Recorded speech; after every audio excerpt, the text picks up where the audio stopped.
Welcome students, and now in the second part of this video we will continue our story that we were studying yesterday about the life of the great leader Nelson Mandela. Video के पहले part में हमने पढ़ा था कि किस तरीके से नेल्सन मंडेला साउथ अफ्रीका के पहले ब्लैक प्रेसिडेंट बनते हैं।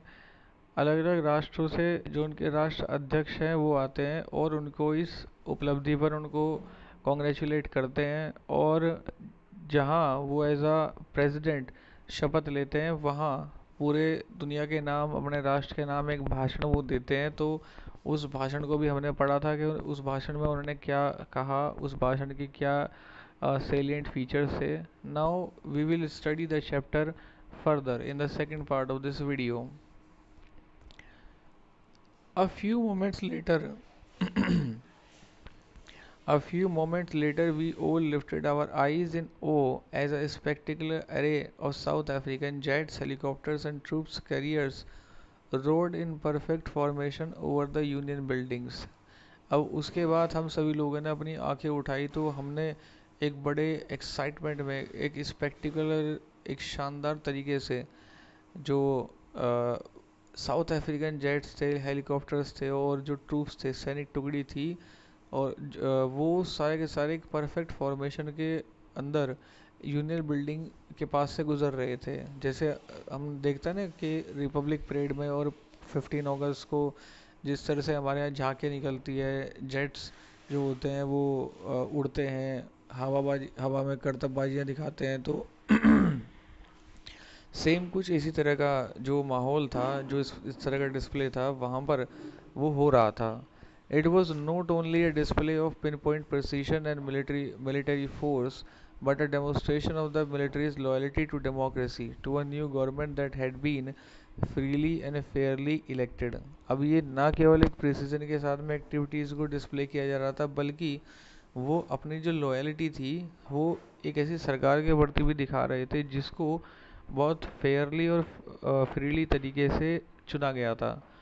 Only moments before, the highest generals of the South African Defense Force and police, they chest bedecked with ribbons and medals from days gone by, saluted me and pledged their loyalty।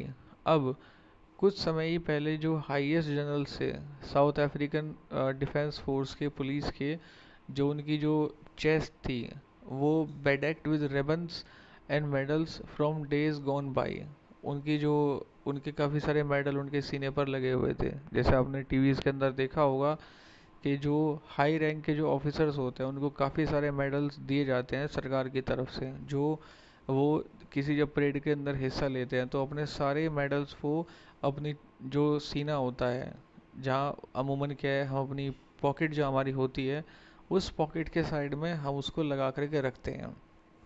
तो same चीज़ mister Nelson Mandela यहाँ बता रहे हैं कि वो अपने सारे जो मेडल्स थे उनको पूरा वो सज धज कर आए हुए थे, मेडल्स वगैरह लगाए हुए थे। वो उन्होंने मुझे सैल्यूट किया और अपनी जो लॉयल्टी थी वो मेरे लिए उन्होंने दिखाई, कसम खाई। I was not unmindful of the fact that not so many years before they would not have saluted but arrested me. और वो कहते हैं कि मैं इस चीज़ से कोई बेखबर नहीं था, कोई अनकॉन्शियस नहीं था कि कुछ समय पहले वो मुझे सैल्यूट करने के बजाय वो मुझे अरेस्ट किया करते थे।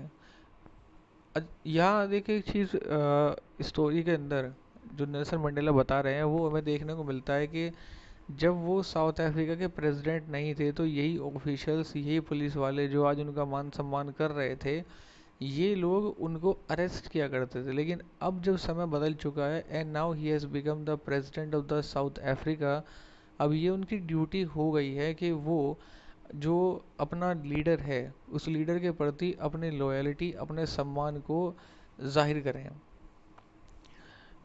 Finally, a chevron of Impala jets left a smoke trail of the black, red, green, blue and gold of the new South African flag। अब क्या होता है, जैसे रिपब्लिक डे परेड में हम देखते हैं ना कि हमारे जो जेट्स हैं उनके अंदर से वो स्मोक छोड़ते हैं जिससे कि हवा के अंदर तिरंगा वो बना देते हैं। तो ऐसा ही कुछ जो परेड था वो वहाँ चल रही थी, कुछ इस तरह के करतब चल रहे थे हवा के अंदर। तो जो जेट्स थे उनके अंदर से स्मोक निकल रहा था जिन्होंने साउथ अफ्रीकन झंडे को ऊपर आसमान में बना दिया था कलरिंग से। The day was symbolized for me by the playing of our two national anthems and the visions of whites singing Nokusi Sekele Ik Africa and black singing Die Stem, the old anthem of the Republic. अब उस दिन क्या symbolize किया जाता है मेरे लिए कि दो नेशनल एंथम थे, वो उस टाइम प्ले किए गए थे। तो पहला जो था विजन ऑफ वाइट सिंगिंग, जो ये नोकेसी सिकेले अफ्रीका, जो कि वाइट्स के गाते थे, और ब्लैक्स जो सिंगिंग करते थे Die Stem, the old anthem of the republic, republic का जो पुराना एंथम था। Although that day neither group knew the lyrics of the anthem they once despised. हालांकि सभी लोगों को जो एंथम गा रहे थे उसके जो बोल थे उसके एंथम के जो बोल थे उनको नहीं पता था, जिससे वो एक एक समय नफरत करते थे। despise means to hate. They would soon know the words by heart, और जल्दी ही वो उनको मन से वो गाना याद हो गया।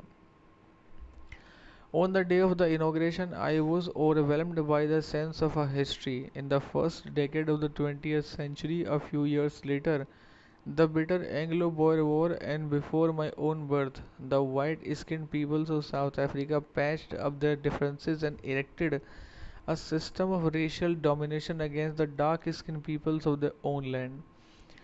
अब वो याद करते हैं कि इनॉग्रेशन के दिन से पहले मैं इस बात को लेकर बड़ा अभिभूत था, जब मैं हिस्ट्री में के बारे में सोचता हूँ कि पहला जो डेकेड था, पहला जो दशक था 20th सेंचुरी का, कुछ साल पहले तक एक bitter war, Anglo Boer war चला, जिसके बारे में आपने हिस्ट्री के अंदर पढ़ा होगा। और मेरे जन्म से पहले जो वाइट स्किन जो लोग थे साउथ अफ्रीका के अंदर, उन्होंने जो डिफरेंसेस थे उन लोगों के बीच में, जो डार्क स्किन पीपल थे, एक ऐसा सिस्टम खड़ा कर दिया डोमिनेट करने का, जो उनके खुद के लैंड में रहते थे।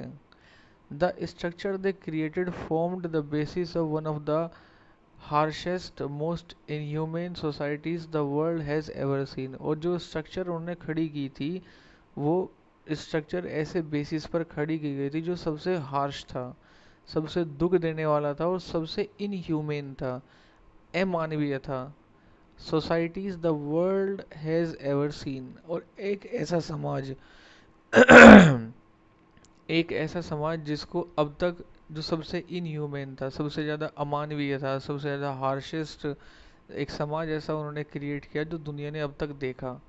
Now in the last decade of the 20th century and my own 8th grade as a 8th decade as a man, that system had been overturned forever and replaced by that recognized the rights and freedoms of all peoples regardless of the color of their skin. Nelson Mandela कहते हैं कि अब 20th century का जो आखिरी दशक है, यानी कि 90s के बाद का जो समय है, और मैं खुद 80 साल का हो चुका हूँ, एक ऐसा सिस्टम अब ओवरटर्न हो चुका है हमेशा हमेशा के लिए, और उसने रिप्लेस किया जा चुका है एक ऐसे सिस्टम के द्वारा जो रिकॉग्नाइज करता है लोगों के अधिकारों को, उनकी आज़ादी को, बिना उनके स्किन कलर के भेदभाव किए बिना।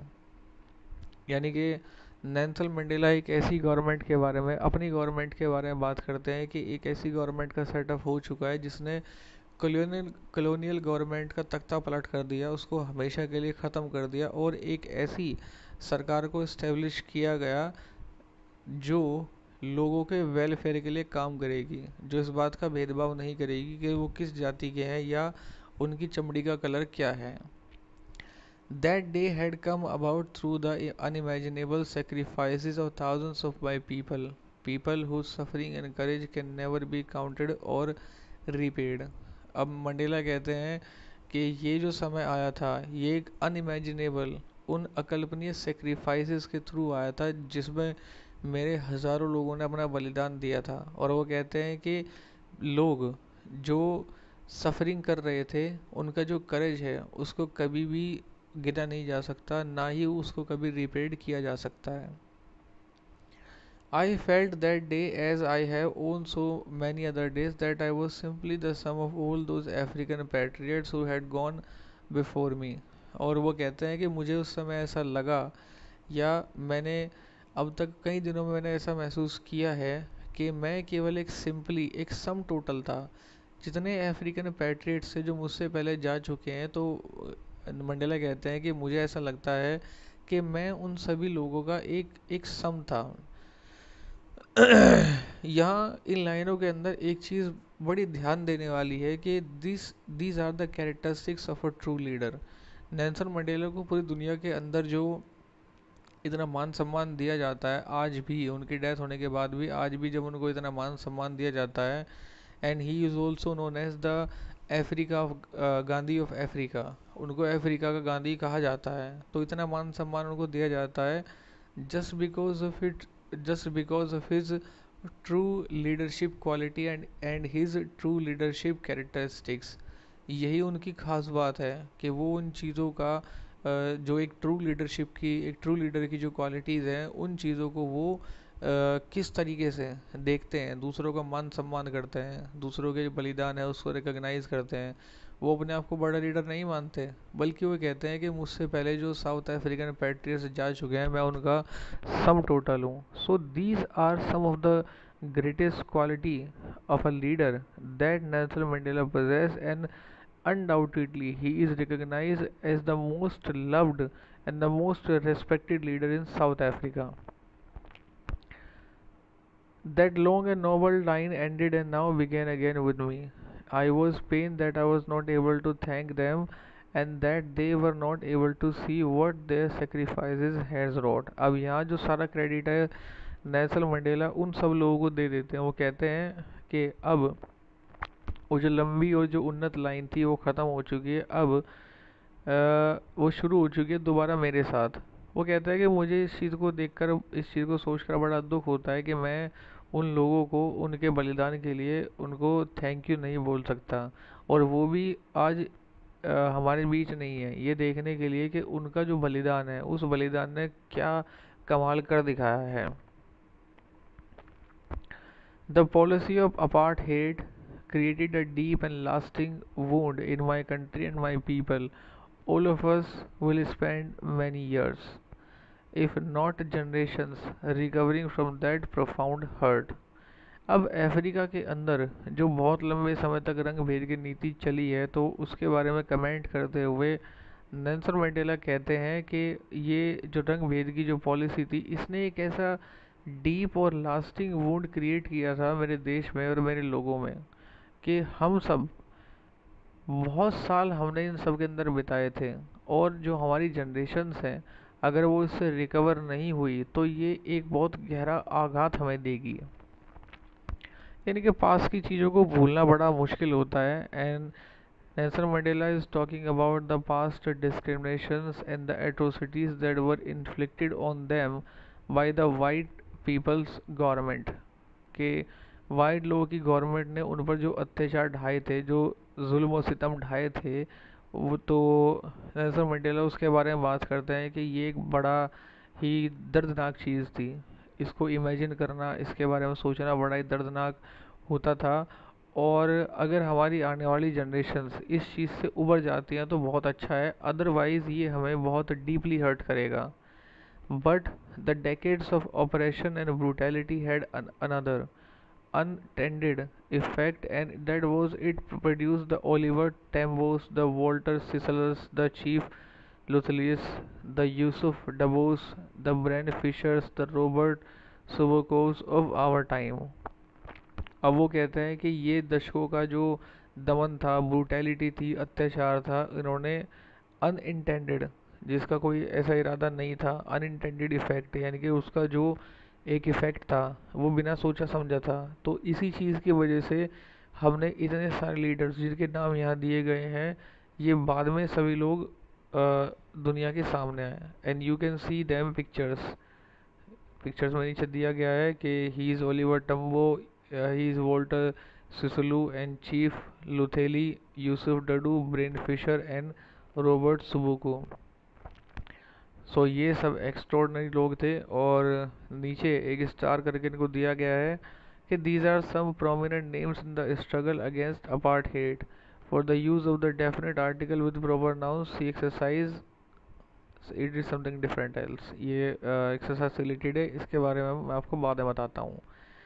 ये सिर्फ इतना कहा गया है कि डेफिनेट आर्टिकल यानी कि दा शब्द का जो इस्तेमाल है वो प्रॉपर नाउन के साथ में नहीं किया जाता है, और अगर किया जाता है तो वो एक स्पेशल सेंस में किया जाता है, जिसके बारे में एक्सरसाइज के अंदर पेज नंबर 25 में आपको बताया जाएगा। तो ये कुछ प्रोमिनेंट लीडर्स थे जिन्होंने रंग भेद नीति के खिलाफ एक लंबा संघर्ष किया था। These were the extraordinary men with courage, wisdom, and generosity that there, like many, never be known again. Perhaps it requires such depths of operation to create such heights of character. My country is rich in the minerals and gems that lie beneath its soil, but I have always known that its greatest wealth is its people, finer and true than the purest diamonds. अब वो कहते हैं कि ऐसे extraordinary लोग, इतना करेज, इतना wisdom, इतनी जनरोसिटी वो हमें शायद दोबारा देखने को नहीं मिलेगी। और वो कहते हैं कि शायद ये तभी होता है कि जब आप इतना ज़्यादा किसी को दबा देते हैं, तभी कोई इतने हाइट के जो कैरेक्टर है, ऐसे जो एक्स्ट्रॉर्डनरी कैरेक्टर है, वो तभी लोगों के सामने आते हैं।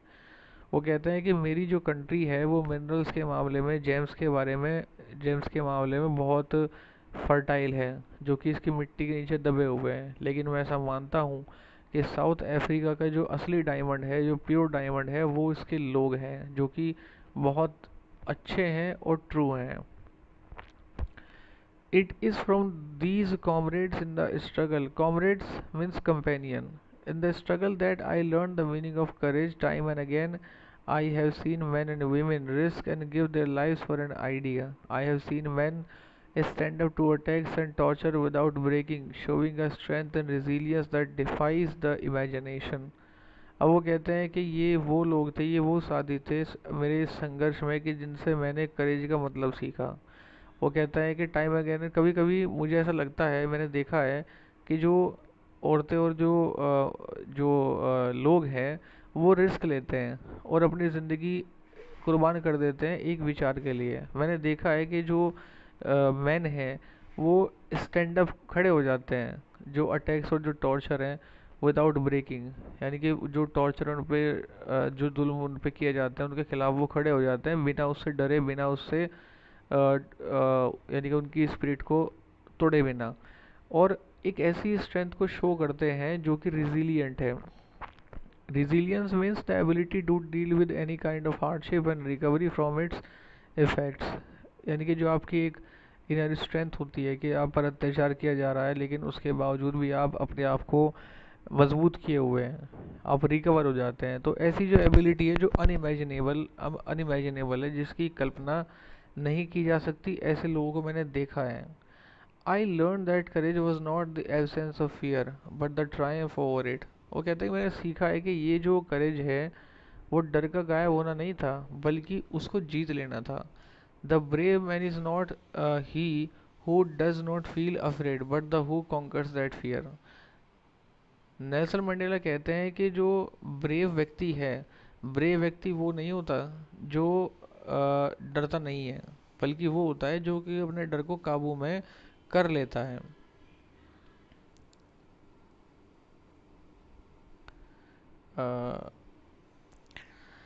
No one is born hating another person because of the colour of his skin और हिज बैकग्राउंड और हिज रिलीजन। वो कहते हैं कि